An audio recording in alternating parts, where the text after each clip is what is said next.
good morning. You ever heard the saying before that location is everything? Well, advertisers will tell you that the difference between an advertising campaign that works and an advertising campaign that doesn't work usually has everything to do with where you put it. And here's a couple of examples of this. Now, this was an ad for Yahoo that was put in the baseball field that the Seattle Mariners play in. And one person is laughing because that individual gets it. But you might not catch this immediately, but beside the Yahoo sign is a 404-foot marker, meaning that that wall is actually 404 feet from the plate. The funny thing is that 404 is also a common internet error code that you get when your search engine can't find the web page that you're looking for, right? So this Yahoo ad wouldn't have been so funny if it had been put in a different location. This next ad is actually for an insurance company, and I know you can't read what's on the bus here, but it's a slogan that's plastered on the side of the bus, and it says, if you don't have GIO third-party property insurance, we suggest you don't hit this bus. It's kind of funny because a car has obviously hit that bus. Well, this next one, it was actually deemed that the boards on this professional hockey rink was the best place to put this company advertising. And I'm sure as you'd agree, location is everything, right? In real estate, they will also tell you this, that location is everything. If you've ever been in the process of buying a house before, then you know that you can have the identical house in two separate areas of the city, and the difference is tens of thousands of dollars because location matters. Monica and I were recently involved in the building of a water well in a very impoverished part of Kenya, and one of the things that we learned along the way was that the difference between digging a water well here and digging a water well just a few yards away over here can mean the difference between getting a little bit of water and getting a whole lot of water. We learned that location really is everything. Well, this principle is also true in the art of war. And today we're going to continue with our Hero series, and we're going to look at the story of a gentleman by the name of Joshua, who I'm sure most of you are familiar with. We're given a very brief snapshot of this this hero in Hebrews chapter 11, verse 30, where we're told, by faith the walls of Jericho fell after the army had marched around them for 7 days. And of course, this is referring to the faith of a man that we very often think of as being a great leader and a great military strategist. And his name was Joshua. What we're about to learn about in this story is that the nation of Israel taking the city of Jericho, it had everything to do with its location and its strategic importance to the promised land that God had promised to give to the nation of Israel. As it related to Jericho, location really was everything. You know, one of the first principles of war is that if you want to conquer a people group or an area, it's essential that you discover and overthrow the enemy's strategic strongholds.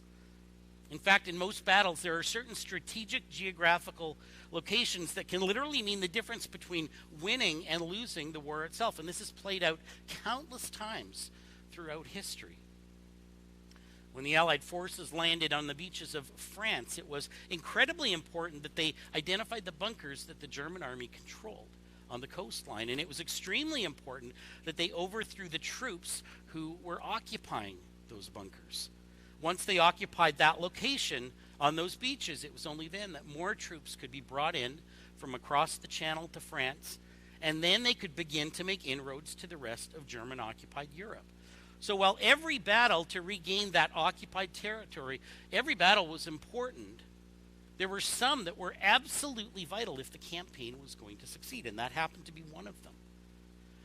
Controlling that area, that location at that moment was everything. Well, the same could be said for the city of Jericho in the story that we're going to look at this morning. And we start to look at this story in chapter 5 and 6 of the Old Testament book of Joshua. Now, keep this in mind as we're working through this. It had been 40 years, almost to the day, 40 years earlier, that God had brought the nation of Israel out of slavery in Egypt. And during that time, the people went through a lot of ups and downs in their relationship with God. 40 years earlier, the nation of Israel had seen God send all the plagues on the Egyptian people. And they had seen God force Pharaoh's hand to the point where he let them all go. 40 years earlier, the nation of Israel had seen God part the Red Sea, parting the water and giving them nothing but dry land to walk on, we're told. 40 years earlier, the nation of Israel had seen God miraculously drown the entire Egyptian army that was chasing them. And 40 years from the event that we are going to look at today, the nation of Israel had seen God do all of that because it was his way of telling them that they never had to worry again about the Egyptians that were oppressing them. It was his way of telling them that he had not forgotten about them and they were still his chosen people. And it was his way of telling them that he had not abandoned them. So imagine that with me.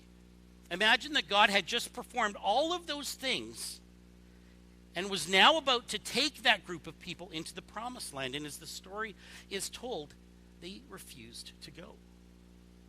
They refused to go. They complained. They doubted that God actually could give them that land.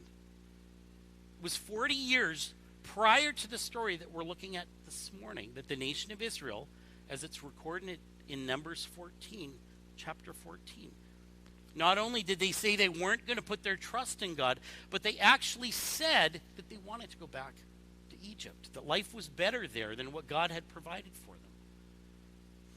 When Joshua and Caleb tried to reason with them by reminding them that that same God who had delivered them from Egypt would give them the victory over their enemies and would give them the land that he had been promising them, this passage says that the people, they wouldn't listen. And in fact, they wanted to stone Joshua and Caleb.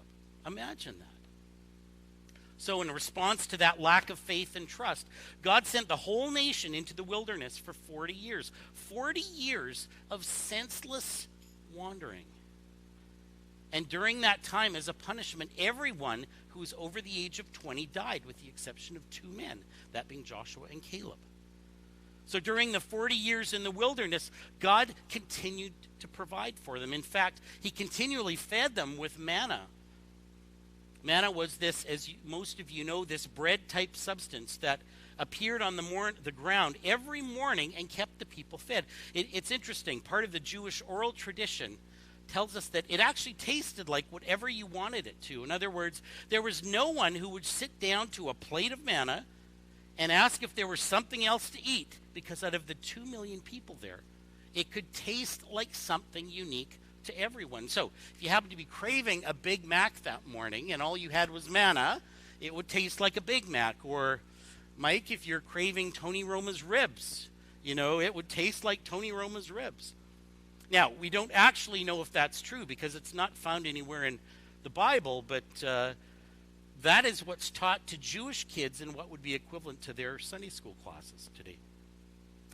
So it was coming to the end of that 40-year period when the event that we're looking at this morning takes place. And Joshua chapter 5 records what's kind of a preamble to the story, but it's essential that we grasp the significance of it. In Joshua chapter 5, starting at verse 13, we find Joshua, he's out by himself, and we're not specifically told what he's doing. But it's probably not difficult to guess. He's likely doing what good commanders are always doing before major battles. He's most likely having some big thoughts about what military strategy he was going to choose. How am I going to lead God's chosen people to victory against the giants in Jericho? And while he's having one of these deep thought moments, we're told that this happens, starting at verse 13. Now, when Joshua was near Jericho, he looked up and saw a man standing in front of him with a drawn sword in his hand. Joshua went up to him and asked, "Are you for us, or are you for our enemies?" Now, keep in mind that Joshua is in enemy territory here, and he walks right into this guy who has a drawn sword, and he doesn't recognize him. And as soon as Joshua notices that he's even there, he's already so close that he realizes, I may have a fight on my hands. So he asks this guy what would be a very logical question, right? He says, are you for us or are you for our enemies? Or I love the way the NCV puts this. It says, are you a friend or are you an enemy? Verse 14 continues and it says, neither, he replied, but as commander of the army of the Lord, I have now come. Then Joshua fell face down to the ground in reverence and asked him, what message does my Lord have for his servant? The messenger tells him that God hasn't come to take sides, but he has come to take over. We're told in verse 15 that the commander of the Lord's army replied, take off your sandals, for the place that you are standing is holy. And so Joshua did so. It's very important that we understand that Joshua was being told here that the place he was standing on, this enemy territory, was now holy ground, for it had been claimed by God himself. God was really telling Joshua that his presence was there and that the battle that he was about to lead was not something that he would be fighting alone. And with this personal encounter, we walk right into chapter 6. And this story really does represent, it signifies that the nation of Israel, who had been, again, wandering aimlessly for the last 40 years, well, that was about to change. They were about to shift from being nomads to being people who were now able to claim the land that God had promised to them. The time had come for the people of Israel to leave the desert, to leave their 40 years of wandering, and to finally leave the mistakes of their ancestors. This was in many ways a new beginning for them, and they would finally claim what God had promised them.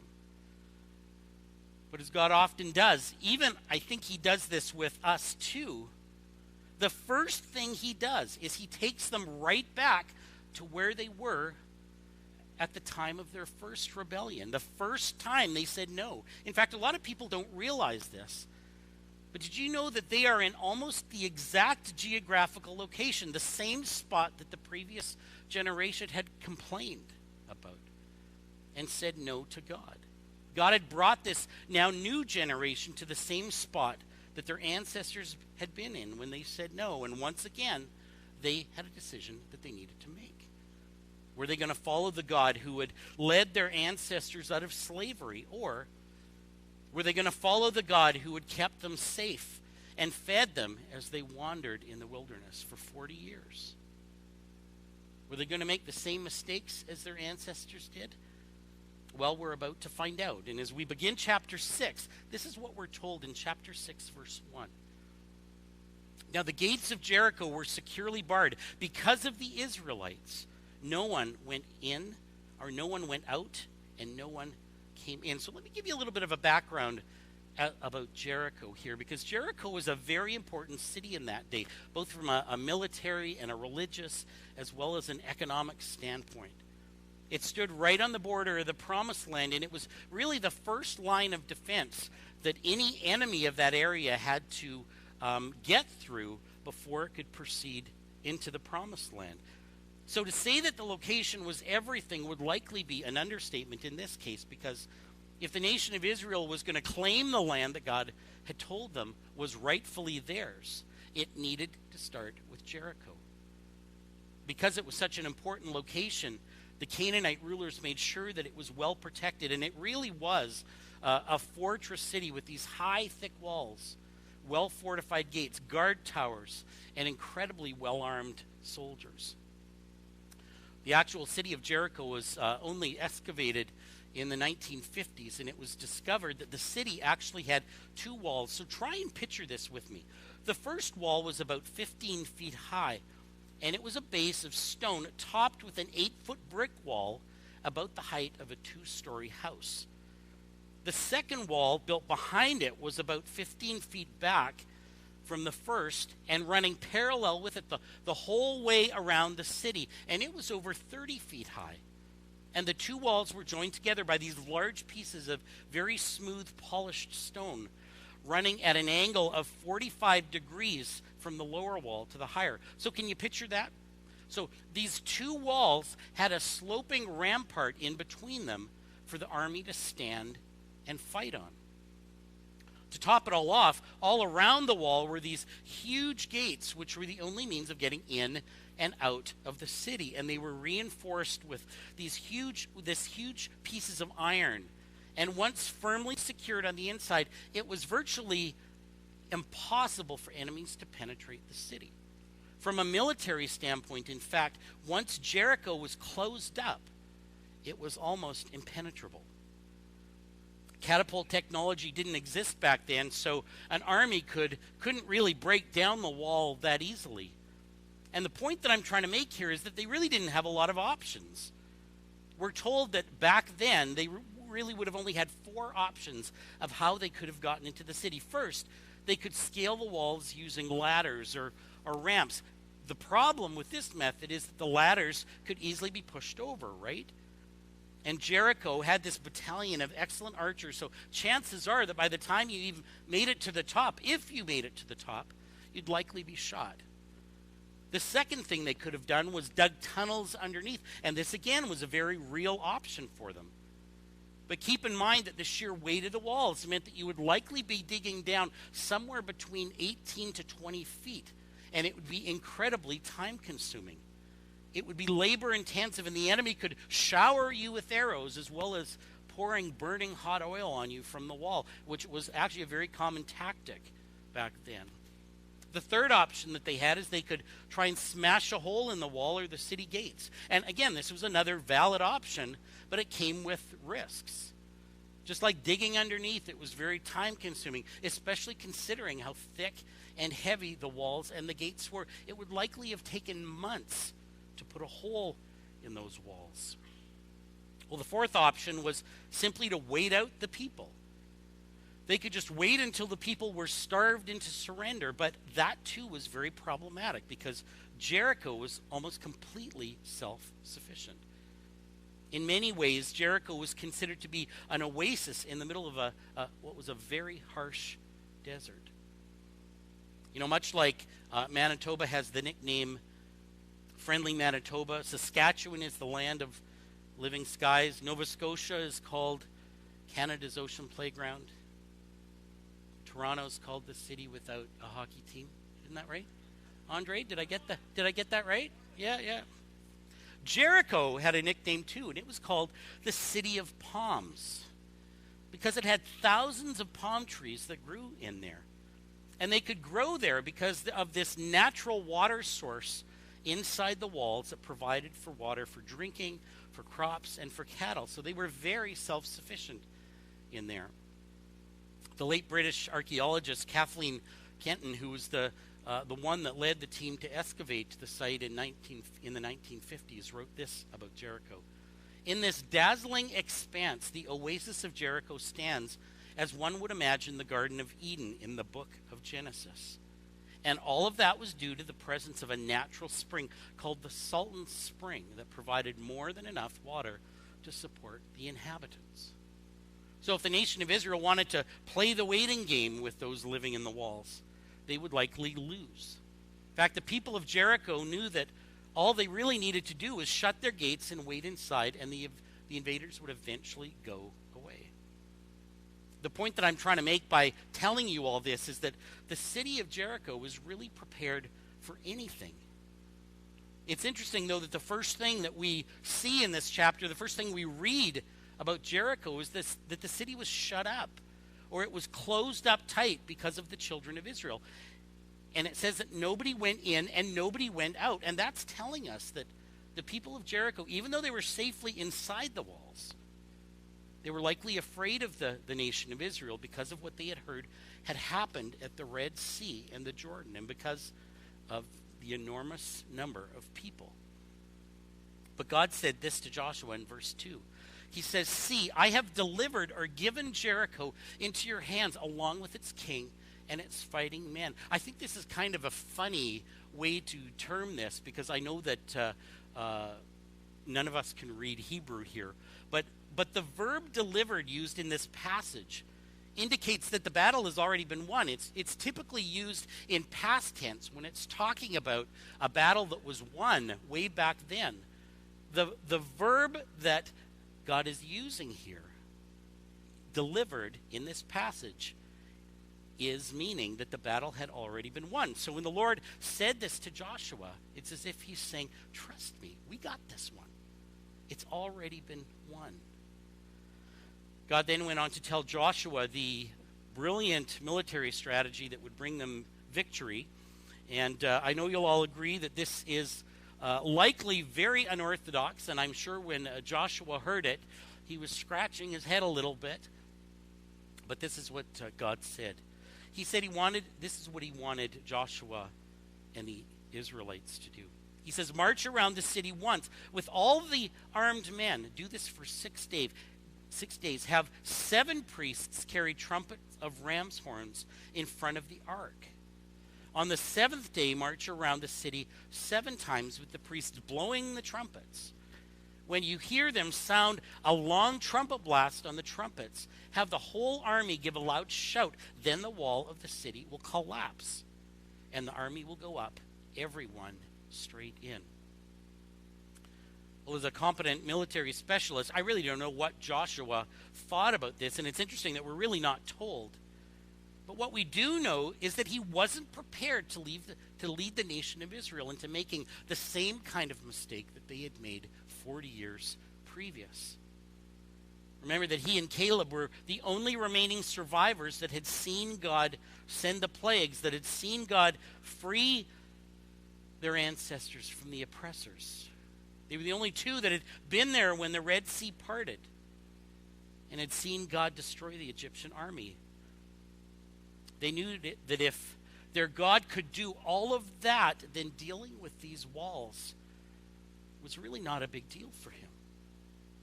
They knew that, but keep in mind that none of the other people of Israel had been a part of those great miracles. So what does Joshua do? Verse 6. So Joshua, son of Nun, called the priests and said to them, take up the ark of the covenant of the Lord and have 7 priests carry trumpets in front of it. I absolutely love this verse because what was supposed to lead the people as they went around Jericho in silence? It was the Ark of the Covenant. And this is what sits in the Holy of Holies in the tabernacle. And this is a symbol that God is leading them because it's a symbol of God's very presence to the nation of Israel. What else does Joshua do in verse 7? And he ordered the army, advance, march around the city with an armed guard going ahead of the ark of the Lord. When Joshua had spoken to the people, the 7 priests carrying the 7 trumpets before the Lord went forward, blowing their trumpets, and the ark of the Lord's covenant followed them. The armed guard marched ahead of the priests who blew the trumpets, and the rear guard followed the ark. All this time the trumpets were sounding, but Joshua had commanded the army, do not give a war cry. Do not raise your voices. Do not say a word until the day I tell you to shout. Then shout. So he had the ark of the Lord carried around the city, circling at once. Then the army returned to camp and spent the night there. So keep in mind that the city of Jericho, although it was this ominous sight to see with its huge walls and gates, it actually was quite small. In fact, the circumference of the city was only about the length of 4 football fields, that's CFL football fields. So it was a very short walk around the city. So try and picture this with me. Keep in mind that at this point, the Israelites were likely about 2 million people strong. So here are all these people marching around this smaller city. Everybody, all 2 million of them. And most of the people are actually arriving back in camp before everyone else has even left the camp. And what that means is that people have to wait a long time to get their turn to march around the city. But it's important because God wants everybody involved with this. In fact, I think God wanted the people of Jericho to see what they were up against as these millions of people walked by. And to the people watching, the column after column after column of people, it would have looked endless to the people in Jericho. So why did God do that? Well, I think that one of the reasons God did this is that he wanted to move the people, the nation of Israel, from being spectators to participants. They all needed to march. They all needed to see it with their own eyes. They all needed to experience it. They all needed to play a part in what he was about to do, because this was the beginning of something new. Notice in verse 10, they're to march in absolute silence. So no singing, no chatting, no visiting with the neighbor you're walking with. No texting, no phone calls, no listening to your iPod, not a word. Verse 12. Joshua got up early the next morning, and the priests took up the ark of the Lord. The 7 priests carrying the 7 trumpets went forward, marching before the ark of the Lord and blowing the trumpets. The armed men went ahead of them, and the rear guard followed the ark of the Lord, while the trumpets kept sounding. So on the second day, they marched around the city once and returned to the camp. They did this for 6 days. So again, picture this. Day 1, they march around the city. Silently they walk. Day 2, again they march around the city and silently walk. Day 3, they march around the city and silently walk. Day 4, once more they walk, looking at the wall in anticipation of what God's going to do. Probably thinking to themselves, that is a big wall. I wonder what God is going to do. Day 5, day 6, they do the same. And finally, day 7 comes around. And they've all been told about this day. This is the day that something different is going to happen. Verse 15, on the 7th day, they got up at daybreak and marched around the city 7 times in the same manner, except that on that day, they circled the city 7 times. Some have wondered, and I choose to believe this, if this didn't allow everyone in the nation of Israel to be present, kind of like a snake coiling itself around its prey. That's what God was really doing. He was giving everybody, the whole nation of Israel, a front row seat to what he was about to do. The 7th time around, when the priest, this is verse 16, 7th time around, when the priests sounded the trumpet blast, Joshua commanded the army, shout, for the Lord has given you this city. Verse 17 to 19 of this chapter actually contain another story of a very unlikely hero that is found in the book of Hebrews, chapter 11. And we're not going to take time to work through that story, but I'd encourage you to do it. It actually talks about the prostitute Rahab. But verse 20 continues. It goes on and says, when the trumpet sounded, the army shouted. And at the sound of the trumpet, when the men gave a loud shout, the wall collapsed. So everyone charged straight in, and they took the city. They devoted the city to the Lord and destroyed with the sword every living thing in it, men, women, young, old, cattle, sheep, donkeys. Then they burned the whole city and everything in it, but they put the silver and gold and the articles of bronze and iron into the treasury of the Lord's house. People often comment when these type of battles occur in the Old Testament. I mean, call it what you want. This was a massacre that happened. And you seemingly have this entire group of people wiped out. People often say, I just don't understand how a loving and just God could do those kinds of things. You ever heard that before? It was the total annihilation of the people of Jericho. And some with the keen sense of justice would even say, I don't know if I could ever follow a God that would do something that horrific. Well, before you start feeling sorry for the people who lived in Jericho, you've got to realize something about who they were. When the city of Jericho was excavated in the 1950s, the British archaeologists that led the project commented on how they found all kinds of strange things actually embedded into the walls of the city. Included in what they found was what happened to be the bones of newborn babies, located right in the walls, as if the walls had been made with them. And as they continued to unearth the city, they discovered documents that talked about when the walls were built. The king at that time, as a sacrifice to their gods, took the newborn babies, 2 months and younger, and buried them alive in the walls of that fortified city. And trust me, that's not the worst thing they found out. I think that God had decided that the time had come to deal with them And on one hand, their destruction was their punishment, while on the other hand, it was God's way of destroying their influence in that area. People say, how could a loving God, how could a just God do those kinds of things? And it was likely his justice that destroyed them that day and protected the rest of the area from ever being influenced by them again.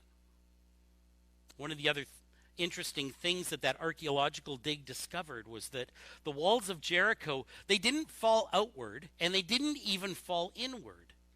But it was as if the walls fell flat. The walls crumbled straight down, just as it says in Joshua chapter 6, verse 5. That the wall, it says this, will collapse and the army will go up and everyone will go straight in. And you know, that is exactly what the archaeological evidence shows. The walls crumbled into one big heap. Not from physical pressure without, not from some physical pressure within, but the walls simply fell down so that there could be no doubt whose victory this really was.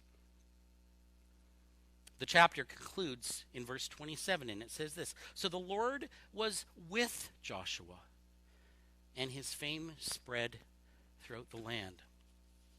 This is my question to you this morning. So why was it that Joshua was a hero? I want to throw 3 very quick takeaways from this story for you and I from this. And the first is that Joshua was a hero of faith, not because he said yes to God when things were making sense, but he was a hero because he believed and trusted and obeyed God when things didn't make sense. I'm sorry, but that military strategy from a human perspective didn't make a lot of sense. And there's a lot of things that happen to you and I, a lot of things that happen in our lives that we probably feel that way about too. It just doesn't make sense. And my question to you is, can you live with the fact that God really doesn't owe you an explanation? God doesn't owe you an explanation of what he is going to do or why he is going to do it. And our big question is the same question that the nation of Israel needed to answer. Can we live with that? Can we trust in a God whose character is sufficient for us to be obedient? The second takeaway, the second thing that made Joshua a hero of faith, is not because of his heroic actions, but because he understood his role in God's plan. He never took onto his portfolio or into his job those things that were actually God's responsibilities. He let God be God and understand that his role was to be God's voice to the people. In other words, he knew his role. He's remembered as a hero of faith, not for his actions, but because of his obedience. And the third thing that made Joshua a great leader was not his ability to motivate his troops, but as most Christian leaders are. What made him a great leader was that he was so sensitive to the voice of God that he heard and he obediently followed. As I was thinking about that this week as I was preparing, I found myself thinking about the number of times that maybe we hear the voice of God. Maybe it's not an audible voice. Maybe it's through some wisdom from people that we hold in high esteem. And really what it was that made Joshua such a hero of faith was that he listened and he obediently took what God was telling him and he acted on it. May God give you and I the ability to do that as well. Let's pray. God, I want to thank you for this story, and it really is a very powerful story about trust and about obedience and about how we react when things in our life just are not making sense. Father, I thank you for the example of Joshua, and I thank you for how he was willing to trust you even when he didn't understand what was happening around him. Lord, I thank you for the lessons that we can learn from that. And even in this congregation, even in this auditorium this morning, I know that there are people who are going through situations that, Father, they really don't understand. Maybe it's a relationship. Maybe it's something else. I pray, Lord, that you would give us what Joshua had. Give us that ability to trust in what we don't understand. Give us that ability to listen, and give us the ability to be obedient to what you're asking us to do. In your name we pray. Amen.